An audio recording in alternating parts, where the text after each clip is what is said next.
Hi.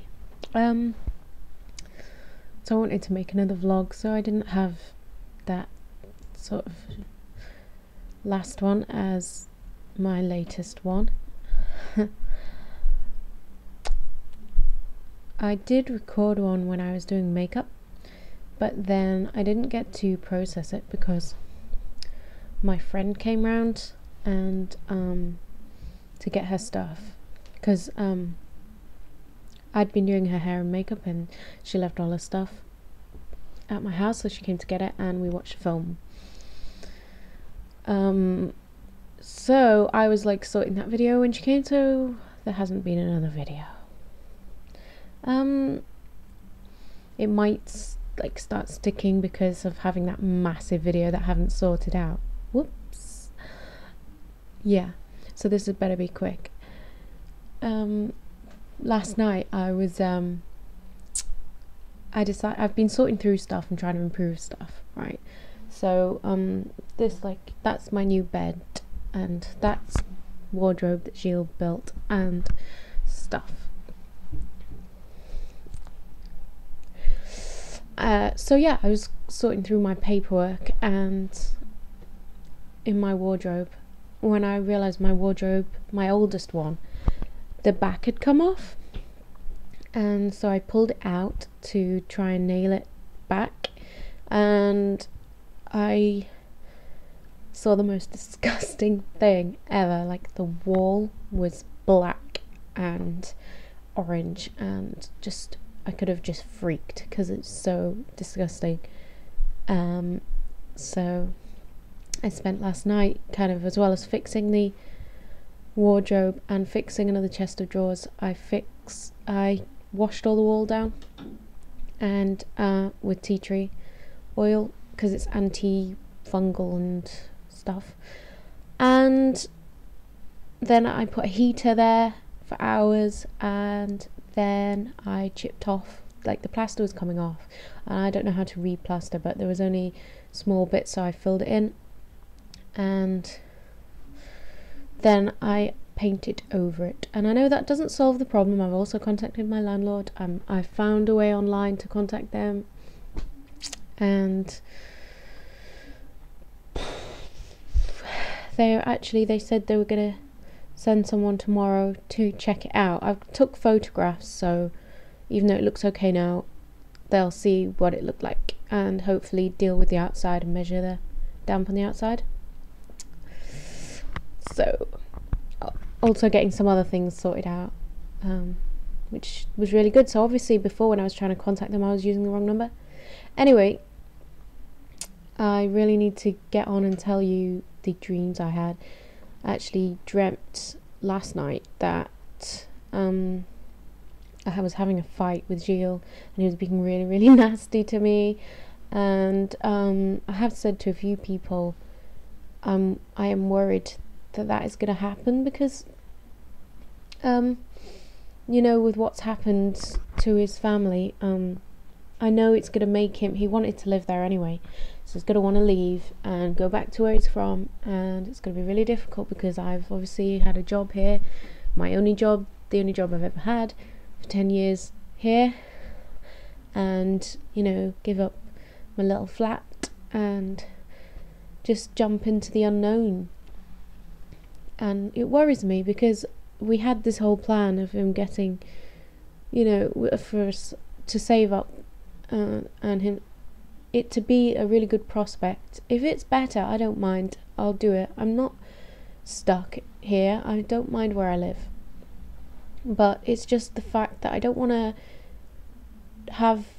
end up in a worse situation due to my own bad choices, which happens, you know, in life sometimes, but I try and avoid it because it is something that is avoidable. You know, you've got your mind, you need to use it. Okay, yeah, I made another Twilight film, and it was an adventure, but it was quite, I don't know, it was entertaining, but it was average. I was going to rate it like 3 stars, and then at the end, and it was getting good, it just cut off and went blank. Like, well, not, it was black, the screen went black, and then I was thinking, what's going on, why has it gone black? And then I could still hear the voices, so I was really annoyed because I could hear voices and I couldn't see what it was, or like what the action was. And then these words came up at the bottom of the screen. If you want to see the end of this film, go to www. whatever it said. I don't know what it said. .co.uk. And then in the dream, yeah, still in the dream, I went on the internet and it tried to make me watch it right from the beginning again. And I didn't want to have to watch it right from the beginning again in cut up little sections. That was no good. But in the end, I did see some clips, you know, from a DVD when they have extras and bonus clips. And there was a clip where he picked her up and he was taking her upstairs, and there was other sort of sexy sort of where they were like, they had that sexual tension. And I was thinking, oh, why weren't they in the film? But yeah, don't know why I hunch when I talk to you a lot of the time. I should really stand up straight. Yeah, there was another one where, oh yeah, I had this kind of fight with these girls in this family, and I don't know what I did, but they were sort of chasing me. I don't know what order this all happened in, because I can't remember now, but I did have a fight, and I remember using furniture to sort of throw at them and keep them away from me. I'm just going to try and delete some stuff because this is sticking badly.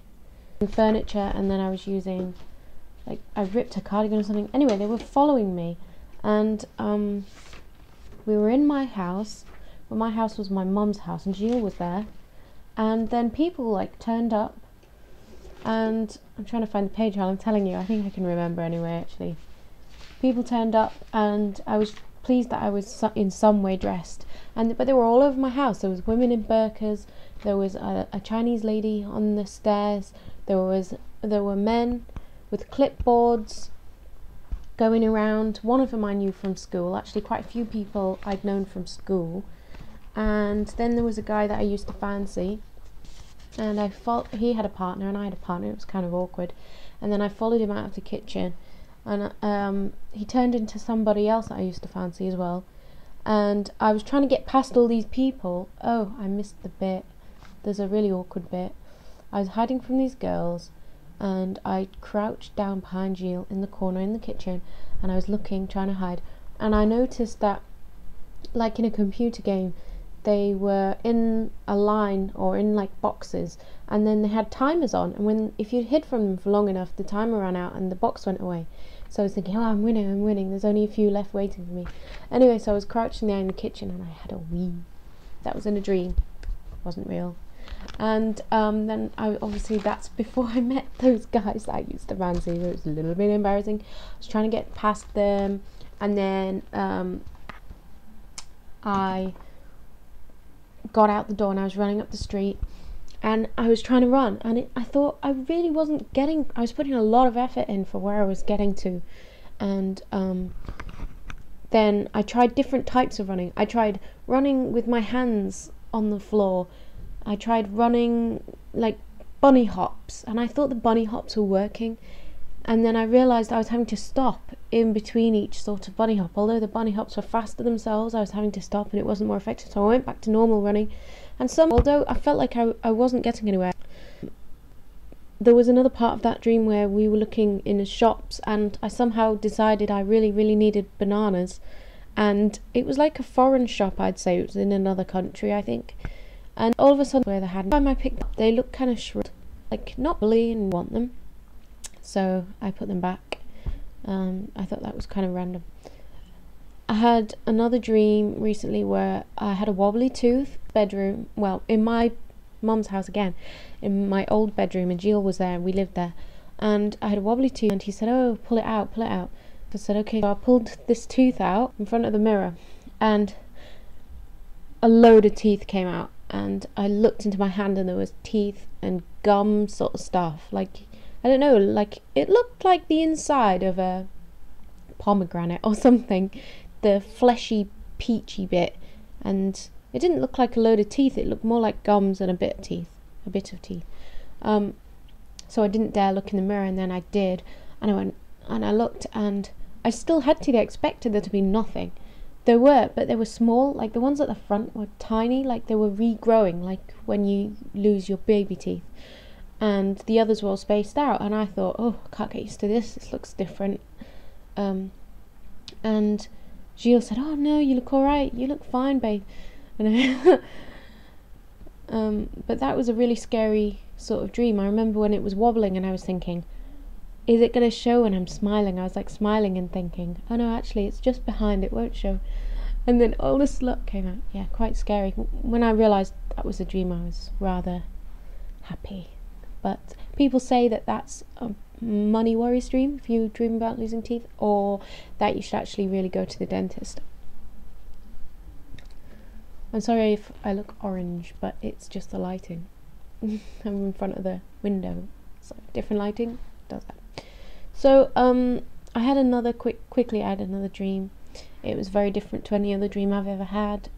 Well, not any I've ever had, but it was different. It wasn't one of the usual ones. The teeth one I've had before, shops looking for something you want, I've had before. Running, can't get away, had that before. You know, all those, had them before. This one I haven't. And I was with these girls. I was with Selena and another girl, and she was slim with long dark hair, and she wanted us to go clubbing with her, and